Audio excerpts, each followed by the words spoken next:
Hey guys, Piggy Vision here. My voice sounded really weird, but today it is time for another episode, of Story Time with Emmy. Cows.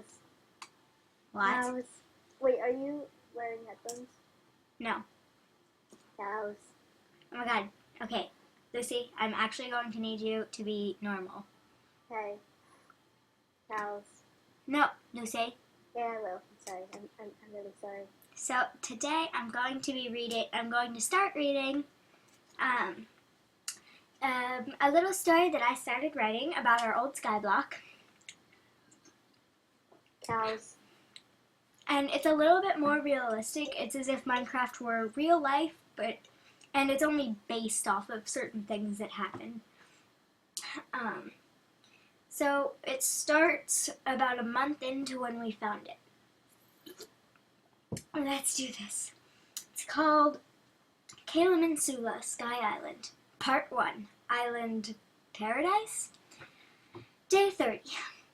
It's been about a month now since May, Cardist, and I started life on the island together, and trust me, it has not been a smooth ride. There has been so much fighting that it's getting hard to take.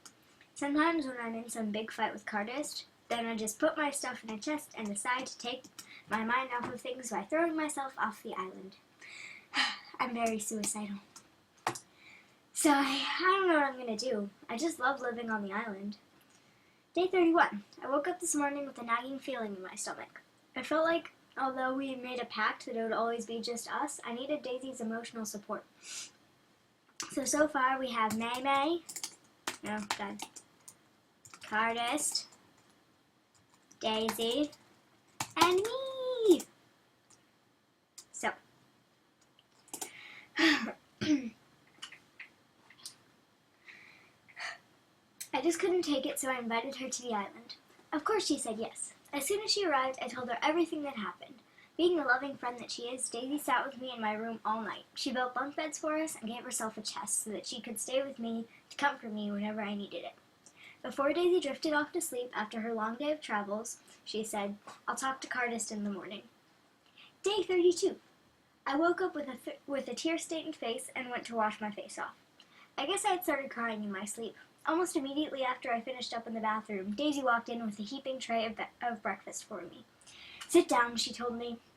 I sat back down in a bed and gasped when I saw the delicious breakfast she had prepared for me. "Bacon!" I screamed as Daisy sat there on my bed, pleased with herself. "How did you get this? There are never any animals on the island." I started shoveling the food into my mouth and couldn't believe my eyes. "Eggs, bacon, toast, milk." Daisy laughed when she saw my expression, then said, "I woke up early so I could decide what I should say to Cardist, and then remembered that I think best when I go axe hunting." It took ages, and after I'd come up with a long speech for Cardist, I saw it, a huge farm with so many animals, so I decided it was best if I brought some home so we can have meals like yours every morning. I stopped eating for a split second so I could hug Daisy. "Thank you so much." Once I was up and dressed, I went downstairs to start fishing outside. It looked like rain, but I didn't mind because it brought the fish closer to the surface. Before she left to find a job on the island, Daisy said that when she had found a job, she would talk to Cardist. Phew! As much as I loved having Daisy here on the island, I wanted her to get the talk with Cardist over with. I dreaded the talk because I knew after reading Daisy's speech that Cardist was going to be so mad and yell at me for bringing Daisy into this and say that I can't stick up for myself, which I guess is true. I went on fishing and the workday was almost over.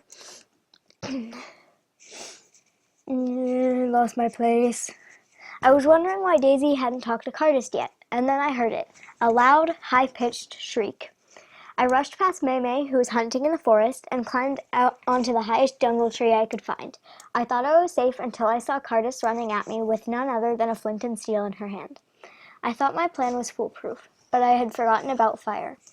Maybe that's why they say fight fire with fire. She was about to light my tree on fire when I remembered Spider-Man! Yay!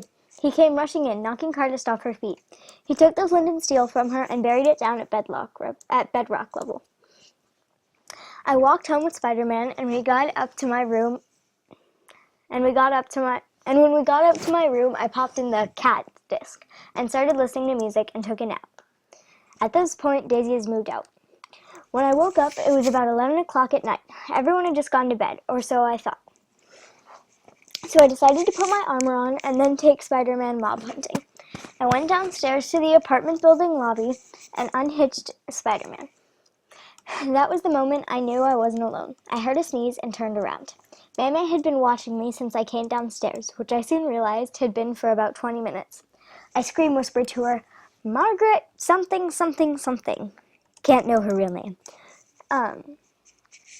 Why are you staring at me like that? That's when I noticed that I didn't feel very good. I guess I looked it too.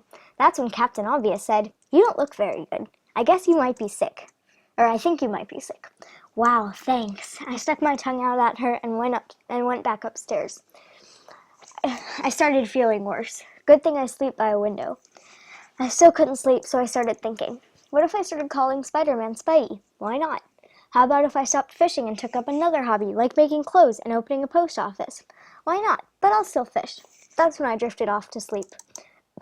I dreamt about all of the things I had thought about before I fell asleep. When I woke up, I went outside and got breakfast. When I went back upstairs, still half asleep, to get my fishing rod, I saw a blurry figure sitting on my bed. I mumbled at the figure, still trying to figure out who it was. May, of course. "What the flip are you doing in here?" I screamed at her. My vision had now returned to normal. You need to keep calm. Calm down, man," she exclaimed with that weird hermit-like voice of hers. "Can I come fishing with you?" she continued, her voice getting even creepier. Sure, I guess." I replied a little nervous about letting May, one of my friends, but also the island hermit, come along with me on my escape from reality. "Fine," I said reluctantly. "You can come along." I saw her dirty face light up. "Just don't ask too many questions or I'm kicking you off the boat." That made her expression go from super excited to just excited. But I could tell that hanging out with me, the one who found and chose this island, would be a great boost in her spirit. Maybe eventually when I open my clothes shop I can up her style a bit, and get paid for it too, smiley face. I made her stand up and while she went and got prepared for the day, I changed my sheets and threw the other ones in the laundry basket. There's a big wet dirt spot where she had been sitting. I'm sitting on the boat now, and I made May steer and control it. I'm feeling the slightest bit seasick. We're approaching my fishing dock, and I'm glad that May followed my instructions and wasn't annoying. Good thing, too, because I am not in the mood for pushing an 80-something-pound hermit off the boat. Here we are, time to start fishing, and I do not want to get fish water all over my journal, so I will write again when we are back on the boat, unless something interesting happens. Okay, so I was right. Thankfully, my journal was in a plastic waterproof case, because when May saw that she had caught a really big fish and some armor, she got really excited. She was so excited that she broke the biggest rule in fishing and boating. Do not stand up in the boat. We tipped and everything fell overboard. May, if you're reading this, Thankfully, I had the boat's emergency kit fully equipped with supplies, including a Respiration 5 helmet. I swam down to the bottom of the ocean to get all of our stuff. I made May steer on the way back, and she has to bathe. She's a hermit. She hasn't bathed in her whole life. When we get back to repay me, and she has to bathe when we get back to repay me for what she did. Okay, guys, I'm going to stop there. I hope you enjoyed these first couple of chapters. I don't want anybody to be offended by any of this. It was just a story that I wrote, and yeah, I'm still working on it. There are more chapters that I will read soon.